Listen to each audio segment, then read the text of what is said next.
Capítulo 95. Chegada. Claire Bladéart. Humildade, lealdade, determinação, coragem. Essas foram as palavras instiladas em mim antes mesmo de eu entender o que significavam. Essas eram as 4 qualidades necessárias para ter um coração afiado como uma espada. Este era o credo da família Bladéart. Por mais ignorante que fosse quando criança, eu realmente acreditava que seria capaz de seguir essa doutrina sagrada sobre a qual minha família foi construída. Independentemente das circunstâncias. Como eu era realmente ignorante. Este foi o pensamento que agarrou minha mente, fazendo meu coração doer enquanto eu estava impotente, observando. Simplesmente observando. Simplesmente assistindo enquanto Theodore era espancado e queimado em um estado irreconhecível. Simplesmente observando ele já tentar desafiar destemidamente, apesar de estar sem ajuda, uma figura tão poderosa que eu só poderia me submeter e torcer. Que de alguma forma eu consiga sair viva. Mesmo com meus olhos fixos na cena, tive problemas para registrar o que exatamente estava acontecendo, muito menos acreditar que seja real. O que todos os alunos magos aqui não poderiam esperar fazer, o que todos os professores aqui falharam em realizar, ele já, sozinho, havia conseguido. Eu nunca o considerei nada mais do que um amigo tolo de Arthur. Ele me deu a impressão de ser tranquilo, quase tonto às vezes, mas não neste momento. Depois de praguejar em voz alta contra Lucas, seu comportamento mudou para alguém irreconhecível. Por mais irrefletido e totalmente louco que ele possa ter sido, aquele amigo estúpido exibiu o que eu não pude. Como se o grito de raiva de ele já tivesse liberado sua alma. O corpo de ele já parecia quase sem vida quando seu ombro caiu e sua cabeça se inclinou para frente. Eu não pude evitar, mas desviei o olhar quando de repente uma explosão de pontas metálicas pretas disparou do chão. Achei que o amigo de Arthur já tivesse morrido, mas percebi que não foi Dranieve ou qualquer um de seus capangas que invocou o feitiço misterioso. Foi ele já quem o lançou. O feitiço que ele tinha usado era incomum, quase não natural, mas foi quando ele colocou a palma da mão na superfície da barreira, quando uma magia de chama negra começou a se enroscar em sua mão, derretendo a barreira transparente como se fosse manteiga. Um calafrio desceu pela minha espinha. Vendo aquela magia misteriosa tão facilmente destruir algo que nem mesmo os professores juntos poderiam arranhar, eu senti esperança. Talvez ele fosse capaz de acabar com isso. Foi também que, ao lado desse sentimento de esperança, senti um desprezo quase tangível por mim mesmo. Eu olhei para baixo para perceber que minha mão havia inconscientemente agarrado o punho da minha espada. Eu não pude deixar de zombar de mim mesma. De que eu servia esta minha espada se o medo me tornava incapaz de sequer dar um passo à frente. Olhando para trás, fixei meus olhos em Elijah. Ele balançava enquanto caminhava, quase cambaleando como se não estivesse realmente no controle de si mesmo. Qualquer um que tentasse se opor a ele era quase instantaneamente perfurado por uma ponta negra. A velocidade com que cada feitiço foi lançado não deveria ser possível, e nem poderia ser chamado de feitiço, mas mais como um mecanismo de defesa automático. Eu nunca tinha ouvido falar de algo assim antes, muito menos ver com meus próprios olhos, uma magia que era tão antinatural. Sinistra. Maligna. O que me confundiu, e provavelmente todos os outros presentes, foi como Dranieve se comportou com Elijah. Ele já estava matando suas bestas de mana na esquerda e na direita. Ele já havia matado 3 de seus subordinados de manto. Ele deveria estar com raiva, francamente furioso com ele por se opor aos seus planos, mas em vez disso ele parecia com medo. Eu só fui capaz de entender partes do que Dranieve estava dizendo a Elijah enquanto ele francamente ignorava o mentor do desastre, caminhando em direção a Lucas. Eu ouvi, várias vezes repetido como ele não sabia. Eu também pensei ter ouvido ele se referir a Elijah como Senhor. Não, isso não poderia estar certo. Depois de suas tentativas inúteis de acalmar Elijah, Dranieve começou a latir ordens para seus lacaios vestidos com túnicas, dizendo-lhes para não tocarem em Elijah. Foi uma visão estranha, pois nosso colega estudante estava tentando matar seus aliados, mas o líder estava ordenando que seus aliados não revidassem. Os outros alunos ficaram perplexos com tudo isso, sem ter certeza do que fazer com isso. Alguns expressaram suas dúvidas sobre se ele estava realmente do nosso lado, talvez suspeitando que ele já estava realmente aliado a Dranieve. Isso foi até que ele desabou no chão, sua tentativa final de matar Lucas em última análise, sem sucesso. No início, Ficamos muito chocados com a indignação repentina de Elijah e a exibição de poderes enigmáticos. Alguns dos professores se recompuseram o suficiente para perceber que a fratura na barreira feita por Elijah pelo menos nos deu a chance de contra-atacar. Esse pensamento já havia passado pela minha cabeça. Eu sabia que com todas as bestas de mana mortas ou gravemente feridas e Dranev, parcialmente ocupado com o corpo de Elijah, agora era a chance perfeita para contra-atacar. Eu sabia disso, mas meus pés continuaram pregados no chão embaixo de mim. Eu sabia disso, mas ainda estava com medo. Alunos, abram caminho. Um professor misterioso estava conduzindo um pequeno grupo de professores em direção ao buraco na barreira. Os alunos distraidamente saíram do caminho. Enquanto muitos estavam desanimados, a imagem da cabeça degolada de Doradre e do corpo sem vida de Theodore queimou em suas mentes. Para querer se juntar a eles em sua cruzada, alguns alunos ainda reuniram coragem para tentar se juntar a eles. Clive era um deles. Eu vi correndo em direção aos professores. Suas mãos já empunhavam seu arco e flecha, mas o professor nas costas o impediu de ir com eles. Tolos. Eu sussurrei baixinho. Ainda não havia esperança. Os professores achavam que agora podiam derrotar Dranev. Eles deveriam saber melhor do que nós. Era seu senso de dever que os estava levando à morte assim? Ou era o orgulho que os impedia de serem racionais? Ser corajoso era o mesmo que morrer uma morte de tolo. É isso que o credo Bladeart queria de mim? Kathleen deve ter me ouvido. Seus olhos vermelhos, ainda trêmulos, olhavam para mim, como se eu tivesse uma resposta. Mas eu não fiz. Eu conhecia meus limites e sabia apenas uma fração do que meus inimigos eram capazes, e mesmo isso era o suficiente para roubar minha confiança para desembainhar minha espada. Como uma história usada demais, minha mãe sempre lia para mim antes de me mandar para a cama. Os professores marcharam em direção à fratura na barreira como heróis em uma expedição para salvar a princesa do Mago do Mal. Eu podia ver o professor misterioso, cuja aula eu fiz no semestre passado, na liderança. Atrás dele estava o professor de formação de feitiços que ensinava alunos do colégio. Havia um professor que eu não pude reconhecer seguindo alguns passos atrás com um cajado de madeira torto. Em seguida, juntou-se a professora Glory. Ela chamou minha atenção e me deu um aceno firme e solene antes de tirar uma segunda espada de seu anel dimensional. O olhar que ela me deu calafrios na espinha. Era um visual que eu nunca tinha visto antes, mas um que meus instintos conheciam. Era um olhar de alguém aceitando sua morte. O credo Bladeart abriu caminho com garras em minha mente. Humildade, lealdade, determinação, coragem. Que droga! Pensar nisso me proporcionou uma mistura de emoções. Frustração, por não ter a determinação e lealdade que um Bladeart deveria demonstrar por sua academia. Vergonha, por não ter coragem de lutar ao lado deles. E ignorância, por acreditar totalmente que eu tinha o que era necessário para ser a líder do comitê disciplinar. Para ser uma Bladeart. Eu balancei minha cabeça na esperança de limpar meus pensamentos sombrios. Viver isso vai me dar outra chance de me redimir, não é? Eu não posso ser corajosa, leal, determinada e humilde se eu estiver morta. Contra fatos não há argumentos. Voltei minha atenção para Dranev, que se ajoelhou ao lado de Elijah. Parecia que ele estava verificando sinais, certificando-se de que Elijah ainda estava vivo. Com cuidado, quase ternamente, como um criado real faria com seu rei. Nossos professores, magos premiados em todo o conteúdo, foram prontamente ignorados enquanto ele gritava novas ordens para seus subordinados vestidos de túnica para prepararem algo. Finalmente, levantando-se enquanto carregava o corpo inerte de Elijah em seus braços, Dranev começou a caminhar em direção à parte de trás da plataforma de pedra, onde vários homens vestidos estavam atrapalhando-se com o que parecia ser uma bigorna de formato estranho. Luquilha. Mudança de planos. Você vai cuidar daqueles que se aproximam ignorantemente e se livrar desses. Ele olhou para os alunos capturados, seus olhos parando em nossa presidente do conselho estudantil. Lixos. Eu irei voltar primeiro. Espero que você nos siga, através do portão, logo depois. Dranev continuou, a expressão pomposa que ele uma vez não teve em lugar nenhum para ser vista. Por que você está trazendo isso conosco? Lucas começou a dizer, mas sua voz terminou em um suspiro quando seus olhos se arregalaram. A arrogância no rosto de Lucas o deixou em um segundo, quando ele caiu de joelhos, o suor escorrendo pelo rosto.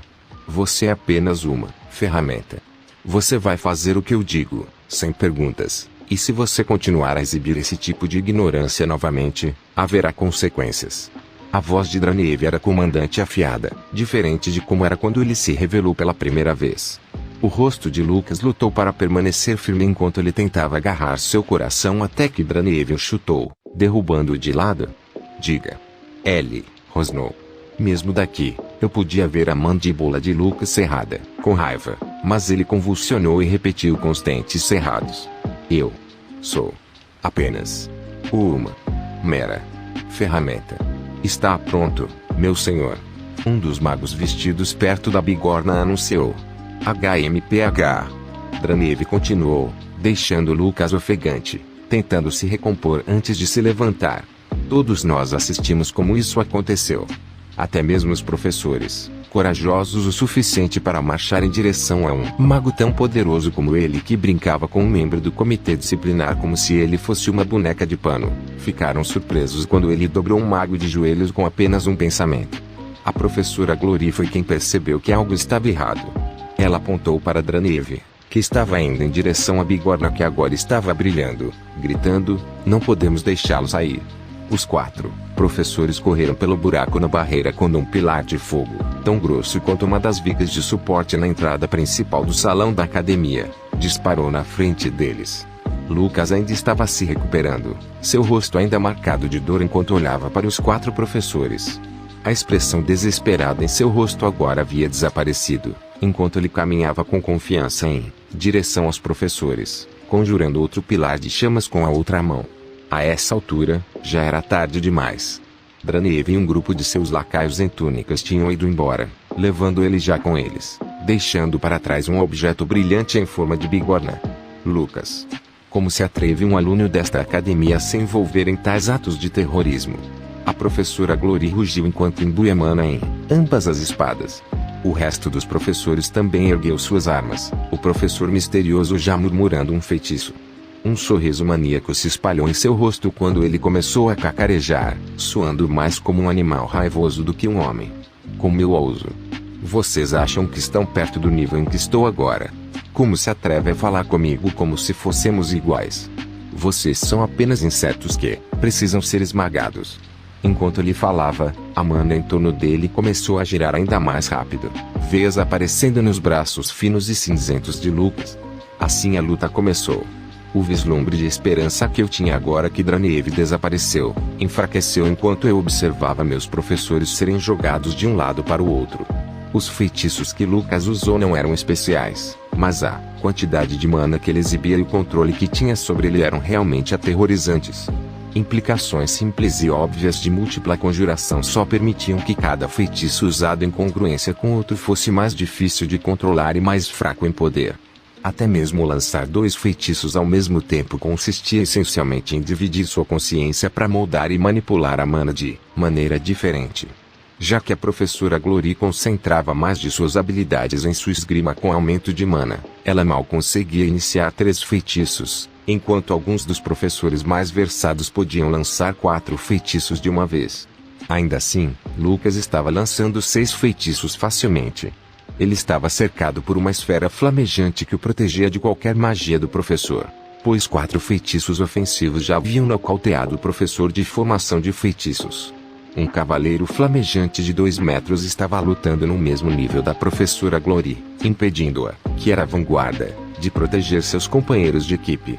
Foi cruel assistir Lucas sobrepujar facilmente os esforços combinados de 4 professores. O que estamos defendendo aqui? Precisamos ajudá-los. A voz de Curtis me despertou do meu torpor. Seus olhos claros, tremendo de raiva e impaciência, me perscrutaram profundamente. Ele estava certo. Era meu dever. Eu era líder do comitê disciplinar. Eu gosto de você e tudo, mas a gente já entendeu, amor. Mudei meu olhar para a torre do sino. Eu vi Ferit Tessia junto com os outros alunos que foram capturados. Eu vi Theodore. Ele ainda pode estar vivo. Ainda poderíamos salvá-lo se agirmos agora. Lucas estava ocupado com os professores e apenas alguns dos lacaios de túnica ficaram para trás. Era meu dever. No entanto, porque eu não conseguia me mover. Meu corpo estava tão profundamente enredado na vinha do medo. Gá! Um grito de dor fez todos nós virarmos a cabeça. Era a professora Glory. Ela estava deitada no chão, segurando o seu lado, enquanto uma poça de sangue se espalhava lentamente por baixo dela. Lembrei-me de como ela olhou para mim antes de cruzar a barreira. Seus olhos me disseram que ela sabia que poderia morrer, mas não era um olhar de resignação, mas de determinação. Ela estava definitivamente com medo, mas ela estava fazendo o que podia na esperança de dar aos outros alunos aqui uma chance de viver.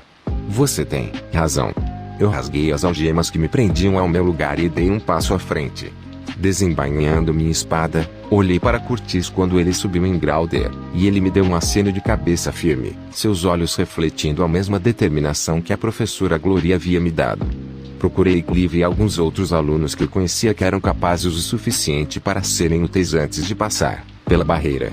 Os lacaios de túnica que estavam nos impedindo de escapar já haviam atravessado a barreira para ajudar Lucas, então pude localizar Clive ajudando alguns dos professores a afastar os alunos da área. Curtis e eu, junto com um amigo da classe da professora Glory, ficamos na vanguarda, com Kathleen e Clive montando Grauder. Ele não. Eu mal consegui ouvir a professora Glory coachar, com os olhos arregalados de medo, quando fomos atacados pelos lacaios de manto. Eles eram de alguma forma completamente cobertos por suas vestes, com até mesmo seus rostos escondidos por sombras não naturais. Eu tinha acabado de bloquear uma ponta de terra com minha lâmina quando outra figura vestida de manto saltou atrás de mim, me derrubando. Rolando para longe, eu ataquei minha espada ao homem de manto, cortando onde sua garganta deveria estar. Eu também senti a sensação da minha lâmina na pele. Ainda assim, o homem de manto não parou nem recuou, suas mãos cinzentas se estendendo para mim, mana em torno delas. Só então, o vínculo de Curtis atacou o homem de manto de lado, jogando-o para longe. Você está bem, Claire? Kathleen estendeu a mão para me ajudar a levantar depois de lançar um feitiço para imobilizar o inimigo, quando ouvi um uivo estridente de onde os professores estavam lutando contra Lucas. Era o professor misterioso sendo sustentado pelo pescoço pelo guardião da chama que Lucas conjurou. Seu pescoço fumegava enquanto o cheiro de pele queimada enchia o ar até aqui. Enquanto o misterioso professor lutava para se libertar, seus gritos foram eventualmente reduzidos a suspiros guturais enquanto ele desesperadamente chutava e se debatia descontroladamente no cavaleiro feroz convocado por Lucas. Eu nunca esqueceria a expressão em seu rosto enquanto seu corpo caía mole. Eu desviei meus olhos quando o corpo do professor pegou fogo, queimando suas roupas e pele enquanto ele era cozido vivo para todos verem. Eu tive que empurrar meu desejo de fugir. Minha escolha foi errada. Eu conhecia aquele professor. Ainda me lembrava da vez em que ele me mostrou uma foto que havia tirado com sua filha de 3 anos. Eu disse a ele que era um desperdício de dinheiro, já que conseguir um retrato seria muito mais barato, mas ele apenas sorriu estupidamente, embalando a foto como se fosse realmente seu filho. O que aconteceria com sua família agora? Senti uma necessidade terrível de vomitar, mas mal consegui me segurar. Ainda assim, eu estava atordoada o suficiente para quase ser atingida no peito por uma bola de fogo atirada por outro homem de manto. Mal conseguindo desviar o feitiço e chutá-lo para longe enquanto pousava, usei essa chance para examinar a situação.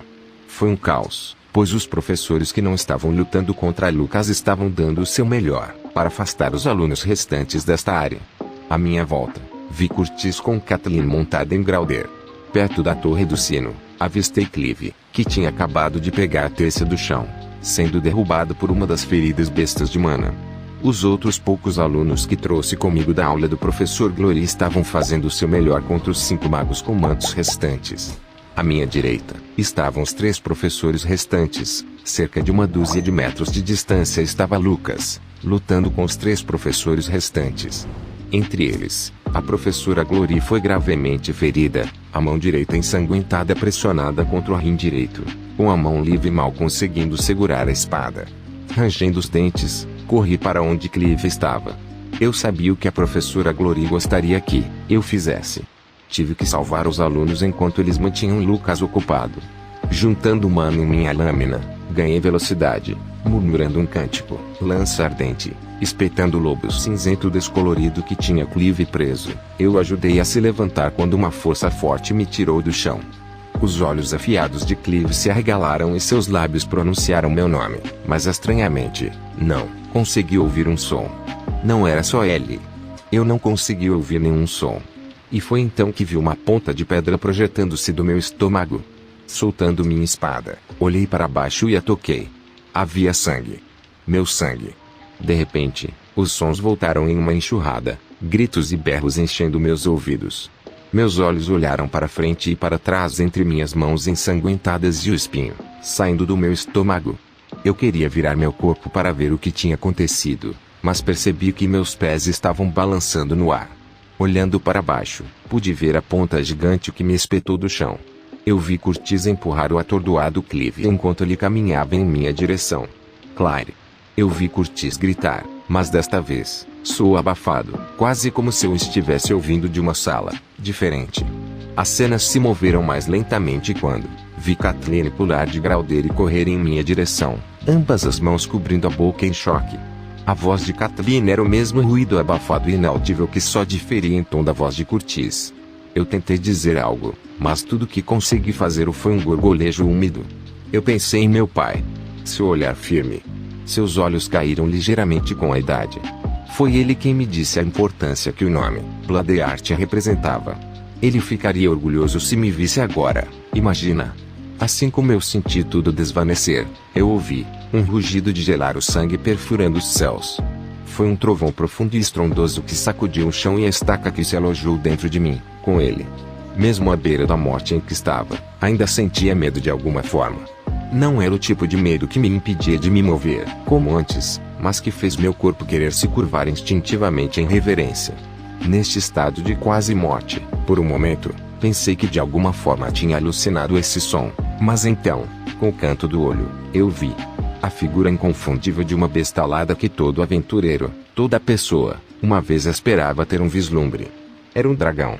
Não era nada remotamente parecido com qualquer coisa dos desenhos que minha mãe me mostrava nos livros para me assustar quando criança. Não, este dragão fazia aqueles parecerem fofos em comparação. Com 2 chifres saindo de cada lado de sua cabeça afiada e olhos iridescentes que poderiam congelar até mesmo um aventureiro veterano. Era uma manifestação de soberania e ferocidade. Enquanto a maioria dos livros que li quando criança descrevia as escamas de um dragão em preciosas joias brilhantes, as escamas deste dragão eram de um preto opaco e rico que parecia fazer sua sombra parecer cinza em comparação. Mas tão impressionante e inspirador como o dragão, que parecia ser do tamanho de uma pequena casa, era. O que fez meu coração realmente tremer de medo foi o garoto abaixo dele. Era o garoto de inconfundível cabelo ruivo e uniforme, familiar. A cada passo que dava, ele caminhava com a confiança mais sutil, fraca, porém sólida que eu já tinha visto. E escorrendo de seus poros estava uma raiva tão flagrantemente incontida que eu só podia temer por quem quer que fosse. O próprio ar parecia evitar sua presença enquanto a terra abaixo dele desmoronava sob seu poder. De repente, não pude evitar de deixar escapar uma risada sufocada, de como fui tola por compará-lo a Lucas. À medida que meus sentidos esmaeciam, meu único pensamento foi o alívio por não ter que testemunhar o que ele faria com aqueles que cruzassem seu caminho. Meu único arrependimento foi não poder ver a expressão de